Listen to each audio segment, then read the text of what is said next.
प्रणाम दोस्तों। एक दौर था जब भारत में हर आंख में दो ही सपने पलते थे, एक अपना आशियाना और दूसरा एक एम्बेसडर कार। यह सिर्फ एक गाड़ी नहीं थी दोस्तों, यह सड़क पर दौड़ता हुआ सपना था। हर हिंदुस्तानी के दिल में बसा एक जज्बात था, आम आदमी की उम्मीद और खास लोगों की एक शान, एम्बेसडर। एम्बेसडर ने इन दोनों ही भूमिकाओं को बखूबी निभाया।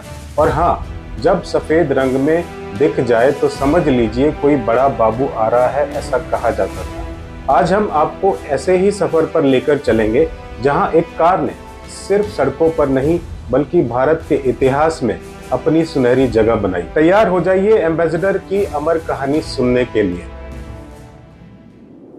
न्यू ईरा वर्ल्ड यानी कि नए युग की नई दुनिया में फिर से आपका स्वागत है।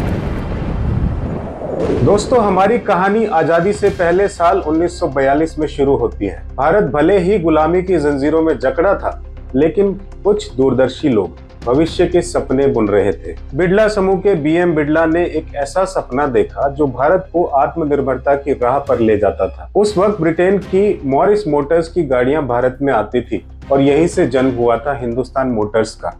शुरुआत हुई गुजरात के एक छोटे से प्लांट पोर्ट ओखा से, लेकिन इतिहास रचा जाना था पश्चिम बंगाल के उत्तरपाड़ा प्लांट में। और फिर आया वो ऐतिहासिक पल, साल 1957, जब मॉरिस ऑक्सफोर्ड सीरीज 3 पर आधारित हमारी अपनी हिंदुस्तान एम्बेसडर पहली बार भारतीय सड़कों पर उतरी। ये सिर्फ एक कार का जन्म नहीं था दोस्तों, ये एक राष्ट्र के सपने का साकार होने जैसा था। फिर आया 60 और 70 का दशक, वो दौर जब एम्बेसडर सिर्फ इंजन से नहीं बल्कि हिंदुस्तानियों के इमोशन से चलती थी। सोचिए, किसी की शादी हो रही है, कोई आईएएस बन गया है या किसी नेता की पहली जीत हुई है, हर खुशी के पल में, हर बड़े मौके पर एम्बेसडर ही साथ देती थी। उस समय भारत में कार का मतलब ही था एम्बेसडर। हर सरकारी दफ्तर के बाहर, हर बड़े घर के सामने ये सफेद चमचमाती गाड़ी शान से खड़ी मिलती थी। और नेताओं की तो ये पहली पसंद थी, सफेद एम्बेसडर, ऊपर लाल बत्ती, धीरे से पर्दा सरकता और कोई मंत्री या कलेक्टर उतरता। लोग थम जाते, बच्चे उंगलियां दिखाते और कहते, देखो मंत्री जी आए हैं। एक आम भारतीय के लिए एम्बेसडर सिर्फ गाड़ी नहीं थी, वो एक ख्वाब था जिसे पाने के लिए लोग सालों तक पाई पाई जोड़ते थे। और जब कोई ख्वाब सच होता था, जब एम्बेसडर घर में आती थी, तो पूरी कॉलोनी उसे देखने के लिए आती थी। ये सिर्फ आवागमन का साधन नहीं था, ये स्टेटस सिंबल भी थी, पहचान थी। और हर घर में इसकी एक अलग कहानी थी। एम्बेसडर सिर्फ आम लोगों की ही नहीं बल्कि भारत सरकार की भी शान बन चुकी थी। राष्ट्रपति भवन से लेकर संसद भवन तक, मंत्रालयों से लेकर सचिवालयों तक, हर जगह एम्बेसडर का ही दबदबा था। प्रधानमंत्री से लेकर कलेक्टर तक हर कोई इसी कार में चलता था। सफेद एम्बेसडर ये राजनीति की पहचान थी। हर जिले में एक गूंज सुनाई देती थी, बाबू आ रहे हैं एम्बेसडर में। कलेक्टर की गाड़ी, थानेदार की गाड़ी, नेता की गाड़ी, सिर्फ एम्बेसडर। ये कहना गलत नहीं होगा कि एक दौर में भारत की पूरी सत्ता इसी एम्बेसडर के पहियों पर चलती थी। इसकी भारी भरकम बनावट, इसकी रुतबेदार मौजूदगी ये बताती थी कि ये सिर्फ एक मशीन नहीं, एक प्रतीक है भारत के शासन का, भारत की शक्ति का। तो दोस्तों, एम्बेसडर सिर्फ एक मॉडल नहीं था, वो एक पूरा परिवार थी अपने आप में। वक्त के साथ इसने खुद को बदला और हर बदलाव ने भारतीय सड़कों पर एक नई कहानी लिखी। आइए देखते हैं उसके कुछ सबसे यादगार वेरिएंट्स जिन्होंने भारतीय सड़कों पर राज किया। शुरुआत हुई मार्क 1 से 1957 से लेके 1975 तक। ये थी हमारी पहली पहचान। गोल हेडलाइट्स, भारी भरकम बॉडी, ये सरकारी अफसरों की पहली पसंद बन गई। फिर आया मार्क 2 1975 से 1979। इसमें एक नया ग्रिल और एक मॉडर्न डैशबोर्ड था। अब लोगों की शादी में शान से मार्क 2 लेकर जाते थे लोग। इसने एम्बेसडर को एक नई पहचान दी। और फिर आया मार्क 4 1984 से 1990। ये पहली बार था जब एम्बेसडर 1.5 लीटर पेट्रोल इंजन और एसी के साथ आई। गर्मी में भी अब कूल होकर सफर किया जा सकता था। जब 90 के दशक में नई कारें बाजार में आ चुकी थी, तब आई एम्बेसडर नोवा 1990 से 1999 तक।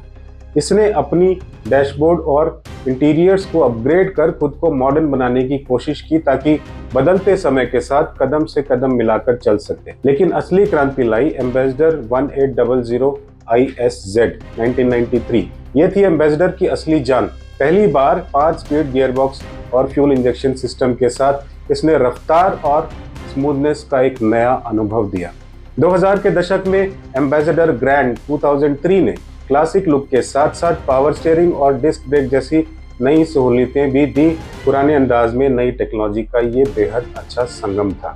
और फिर आया सबसे मॉडर्न वेरिएंट एविगो 2004। इसमें ड्यूल टोन डैशबोर्ड था, लेकिन अपनी क्लासिक बॉडी और रेट्रोमीटर कंसोल के साथ इसने अपनी पुरानी पहचान को बरकरार रखा। और हमारा अंतिम मॉडल 2014 में बना ambassador encore BS4 compliant diesel version. इसमें था 1.5 लीटर डीजल इंजन, लगभग 35 bhp की पावर और माइलेज 16 से 18 किलोमीटर पर लीटर। यह हमारी प्रिय एम्बेसडर की आखिरी निशानी थी, जिसने एक शानदार सफर का अंत देखा। सिर्फ भारत में ही नहीं, दुनिया ने भी माना था एम्बेसडर का लोहा। एम्बेसडर सिर्फ भारत की ही कार नहीं थी, उस पर पूरी दुनिया की नजर रहती थी। बांग्लादेश, नेपाल, श्रीलंका और नाइजीरिया जैसे देशों में इसका एक्सपोर्ट हुआ, जहां इसने अपनी विश्वसनीयता काफी हद तक साबित की। ब्रिटेन और ऑस्ट्रेलिया जैसे देशों में इसे विंटेज इंडियन क्लासिक कहकर खरीदा गया, जहां इसने विंटेज कार प्रेमियों का दिल जीता। आज भी यूके में कई ambassador models classic car show में शान से भाग लेते हैं, अपनी भारतीय विरासत का प्रदर्शन करते हैं। और कुछ ब्रिटिश टूर कंपनियां आज भी एम्बेसडर्स को हेरिटेज राइड के तौर पर इस्तेमाल करती हैं, यात्रियों को भारत के गौरवशाली इतिहास का अनुभव कराती है। आपको जानकर हैरानी होगी, BBC के मशहूर शो टॉप गियर में जेरेमी क्लार्कसन ने तो यहाँ तक कहा था, it's not fast, it's not sleek, but it has presence, it looks like it owns the road. यानी ये तेज नहीं है, चिकनी नहीं है, लेकिन इसमें मौजूदगी है। ये ऐसे दिखती है जैसे सड़क पर इसी का राज हो। यह एम्बेसडर की वैश्विक पहचान का प्रमाण था। लेकिन दोस्तों, हर कहानी में एक मोड़ आता है, और एम्बेसडर की कहानी में भी वो मोड़ आया। Now, the iconic brand has been sold to French car maker Peugeot, which plans to re-enter the Indian market. But many nostalgic Ambassador owners are asking if this is the end for the Ambassador. 1990 के दशक में भारत की अर्थव्यवस्था के द्वार खुले और देश में एक नई लहर आ गई।